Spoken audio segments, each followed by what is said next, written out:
નમસ્કાર મિત્રો, આજે આપણે ઓર્ગેનિક ખાતર બાબતની જાતે બનાવવાનું ખાતર અને આ રાસાયણિક ખાતર એટલો બધો ભાવનો વધારો બહુ કિંમતી થઈ ગયું, બહુ મોંઘું થઈ ગયું, તો એના માટે સરળ રીત પોટાશ જે આપણા પાકને સંપૂર્ણ ખેતીની અંદર પોટાશ ખૂબ જ અગત્યનું છે, ત્યારે પોટાશ આપણે કઈ રીતે બનાવી શકીએ એની આખી ટીપ આપણે જાણશું। તો મિત્રો, ખેતી અને ખેતીની બાબત જ્યારે હોય ત્યારે આપણા ઘણા બધા વિડીયો આપણે યુટ્યુબની ચેનલ મારફત મૂકેલા છે અને ગુજરાતમાં ઘણા ખેડૂતો આપણી ચેનલને નિહાળી રહ્યા છે। આપણી ચેનલ ખૂબ જ ઉપયોગી ખેડૂતોને થતી હોય ત્યારે મારી એક સૌ ખેડૂતોને અપીલ છે કે આ વિડીયોને વધુને વધુ ફોરવર્ડ કરજો, શેર કરજો, કમેન્ટ પણ કરજો।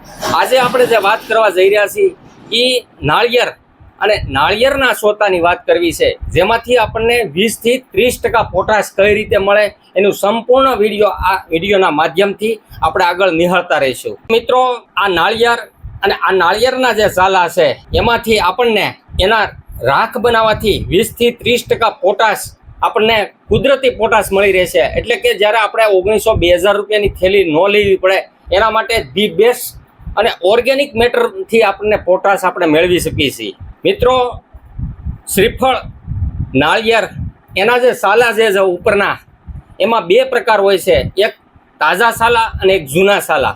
તો જૂના સાલાની અંદર આપણને 25 થી 30% પોટાશ, પણ એમાં શરત એટલી છે કે એ કઈ રીતે એને હળગાવવા અને એ કઈ રીતે હળગાવવાથી વધુ પોટાશ મળે। તો ઝડપથી અને ખુલ્લી આગમાં હળગાવી તો 25 થી 30% એટલે 5% આપણને પોટાશ ઓછું મળે, એની જગ્યાએ ધીમી ગતિએ હળગાવવાથી આપણને પોટાશ 30% મળે। હવે બીજું, આ જે આની રાખ છે એ વરસાદી વાતાવરણ અથવા તો ભેજની જગ્યાએ જો પડી રહે તો પણ પોટાશ ધોઈ અને નીકળી જાય છે, અને સૂકી રાખ બને ત્યાં સુધી એને સંગ્રહિત જગ્યાએ સાઈડે રાખવી, જેથી કરીને આપણને ફાયદો થાય। કઠણ સાલા જે છે એમાંથી વધુ પોટાશ મળે છે, ભીના અને કાસા સાલા છે એમાંથી આપણને પોટાશ ઓછું મળે છે। મિત્રો, નાળિયેરની રાખમાંથી માત્ર પોટાશ જ નહીં પણ પોટાશની માત્રા 20% થી 30%, જ્યારે કેલ્શિયમ એની 5 થી 10%, મેગ્નેશિયમ 2 થી 5%, માઇક્રોન્યુટ્રન એમાં લોહ, જસત વગેરે સમાયેલા છે।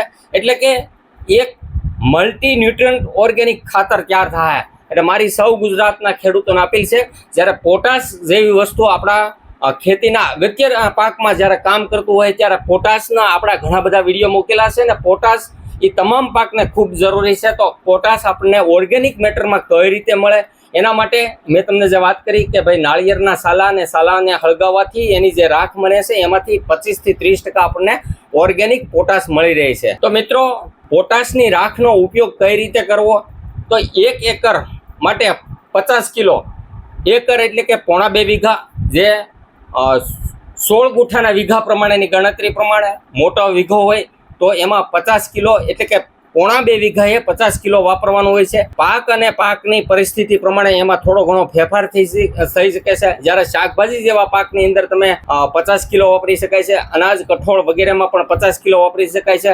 ફળઝાડમાં જે પાક છે એમાં તમે 1 થી 500 ગ્રામથી 1 કિલો એને મોટા થડને તમે યુઝ કરી શકો છો। આવું કરવાથી આપણને પોટાશ આપણે જાતે બનાવી શકીએ છીએ અને ઓર્ગેનિક પોટાશ આપણે જમીનને આપશું તો આપણી જમીન પણ ફળદ્રુપ અને સારી રહેશે। મિત્રો, બીજો વિકલ્પ, રાખનું દ્રાવણ બનાવવું। એમાં 10 લીટર પાણીમાં 1 થી 2 કિલો રાખ ભેળવવાની, 24 કલાક રહેવા દેવાની, ઉપરનું સાફ પાણીને લઈ લેવાનું અને છોડને રૂટ ફીડિંગ અથવા તો સ્પ્રે દ્વારા પણ આપણે એને આપી શકીએ છીએ। આ રસ્તો ઝડપથી પોટાશ આપવાનો રસ્તો છે જે સરસ અને સારો છે।